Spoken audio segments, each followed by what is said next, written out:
Hello friends, yesterday's race went very well, except that the brake pads were done after 35 of 60 kilometers, but today we're doing the freehub body. And we're talking about the wheel with Boost 148 from Bontrager. It's called Bontrager Kovee TLR. This wheel comes from the Aluminum Trek Excalibur 2016 or something. I'm going to do it in the reverse order. It makes much more sense to show you how to do it that way. All the chapters are marked below in the description, so let's go. And it goes like this. This part goes into the hub. This is the drive side. This goes like that. You can hear the pawls. So these are the pawls right here, and they work with this ratchet here. Then we have two nuts. One is the outer one, and as you can see, I'm threading it counterclockwise, so to the left, tightening to the left. The other nut goes from the inside of the hub, so you're gonna go inside the hub with the key, and this one goes to the right, so clockwise. And now you know very important thing, how to undo these things. Now this is the outer bearing race, this is the inner bearing race, and you can see two groups of balls. Don't mix them. Even though they might be, and they are probably here, the same size, I don't mix the balls because they are being used, they wear differently in different places. So when you disassemble it, just keep this one for the outer, this one for the inner. Then the bearing races, this one, this here surface is the outer part of this bearing race, and of course this one is the other part of the one you can see right here. Now I'm going to clean everything and prepare for assembly. Here we have two spacers. Here we have the seal, and here are the pawls with this nice little spring.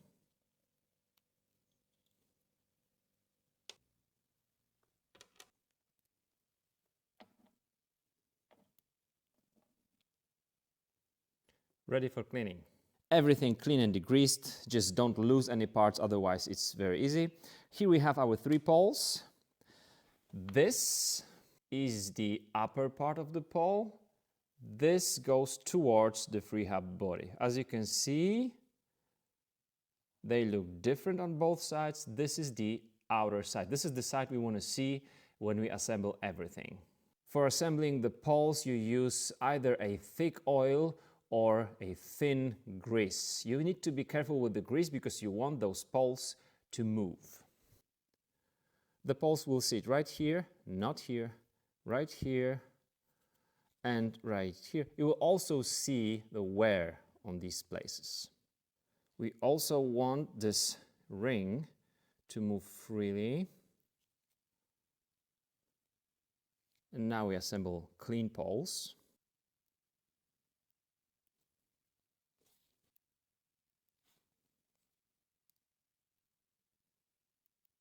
It's time for the ring.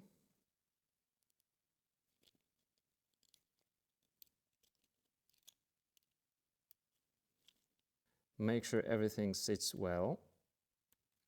Now I'm checking the movement of those pawls. It's all fine. I'm going to cover everything with grease now and prepare also the race for the balls. The balls, if you lost track of them and you don't know which one will go on the inner side and the outer side, there is 25 of those on each side. And the size, this is just the standard size of the ball for the freehub body. It's 1/8 of an inch.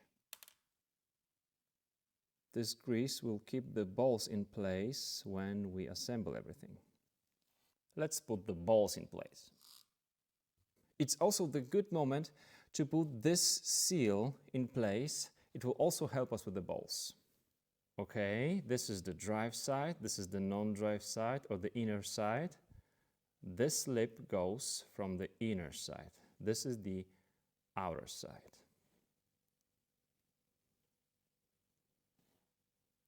And it goes into this groove. And we count those 25 balls.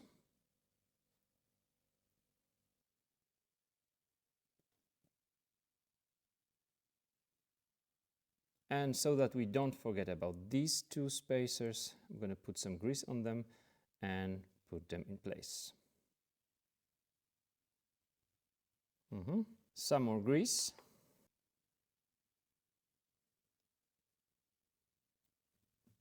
Here we have our second bearing race together with this one here. You can either put the grease and the balls right here or right there, depending on how are you going to put it all together.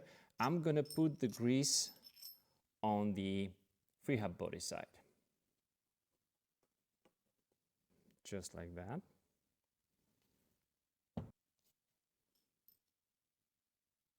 And yes, after putting all those 25 balls in place, there's a small gap between them. So don't try to fill them up with the 26th, because then you will have 24 for the other one. Now carefully.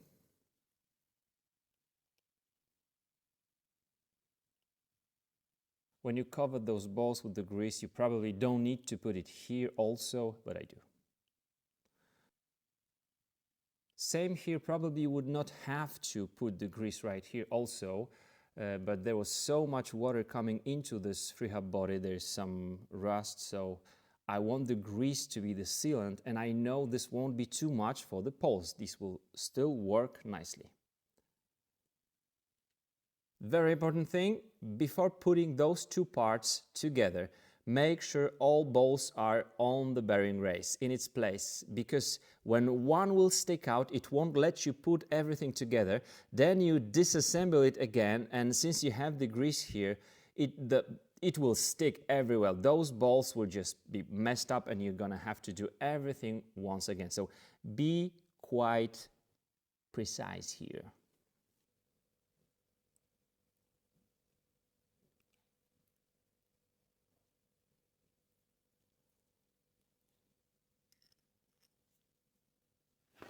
And this is the reversed thread.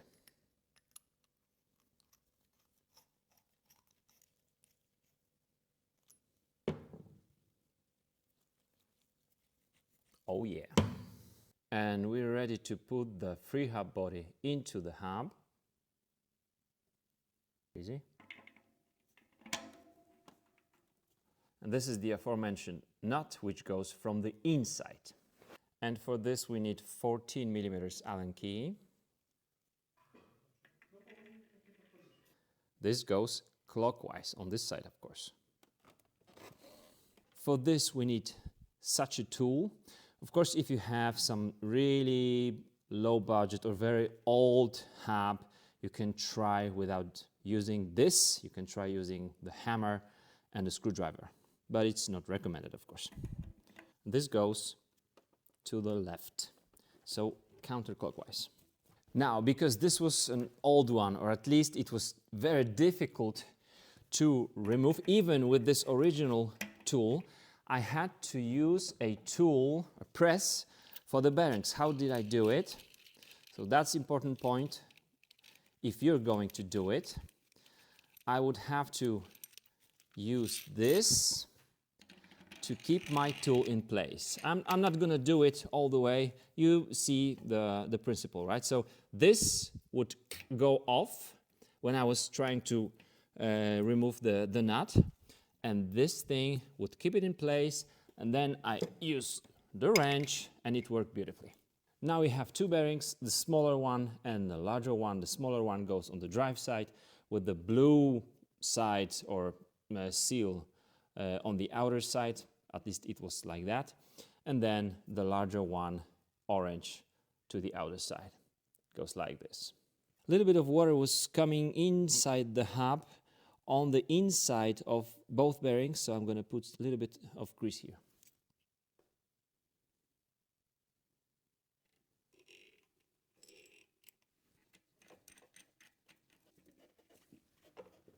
And yes, you need to remove this bearing in order to go with this Allen key 40 millimeters through, because it doesn't go through the bearing, and it's not well designed because you need to pull the bearing, hammering the inner bearing race, which is always not the best for the bearing. But this one, still fine.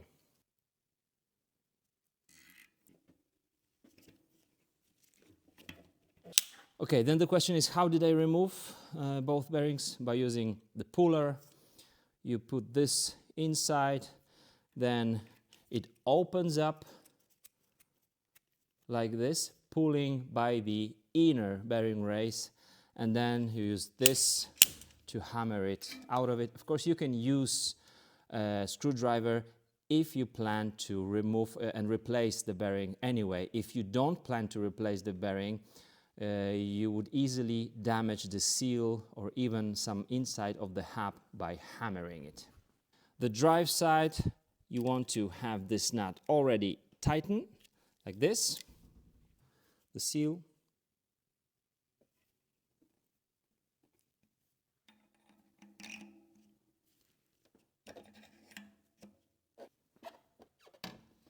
The seal, spacer, and the nut.